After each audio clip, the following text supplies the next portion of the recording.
دا جنتی خاوره ده، دا د تقدیر ښایست دی. ته داسې هم ښکلې که د تصویر ښایست دی. جهان څه شو؟ جهانه ته داسې هم ښکلې که د تصویر ښایست دی.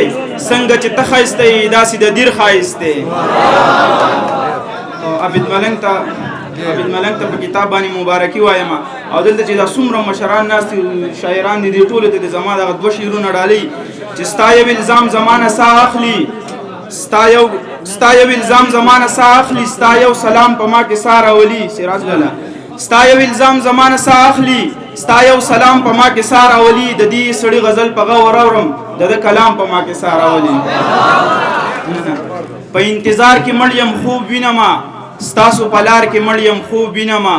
توبه توبه لمې کدې راوړم او په خمار کې مړ یم خوب وینما.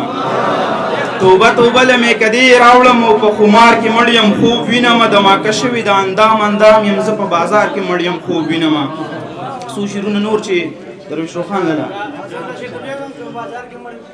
د ما کشوي د اندام یم زه په بازار کې مړ یم خوب وینما. مننه. په یو دینار څوکیداری کوما، لګیا یم یار څوکیداری کوما. په یو دینار څوکیداری کوما، لګیا یم یار څوکیداری کوما. ته مې د کلي چنارونه وهي زه دې د ښار څوکیداری کوما. ته مې د کلي چنارونه وهي زه دې د ښار څوکیداری کوما. بخښنه غواړم درغلی به وې خو ستا نظر څوکیداری کوما. مننه. بخښنه غواړم درغلی به وې خو ستا نظر څوکیداری کوما. سرکار زما څوکیداری نه کوي، زه د سرکار څوکیداری.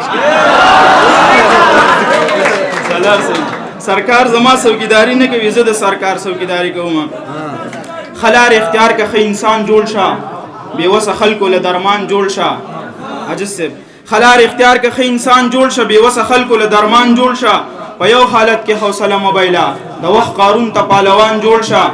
په یو حالت کې حوصله مبایله د وخت قارون ته پهلوان جوړ شه. د مذهبونو او بیرقونه واوړه او انسان شه او انسان جوړ شه.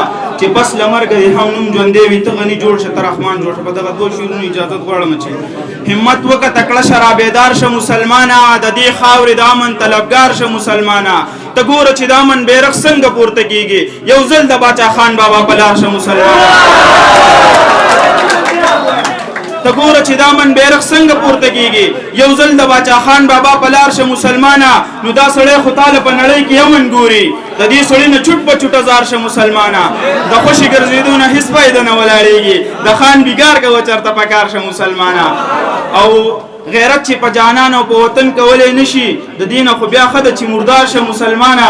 قادر خو په جانان او په وطن د سره تیر دی، خو ته خلاف د غیر او د اغیار شه مسلمانه. ډېر زیات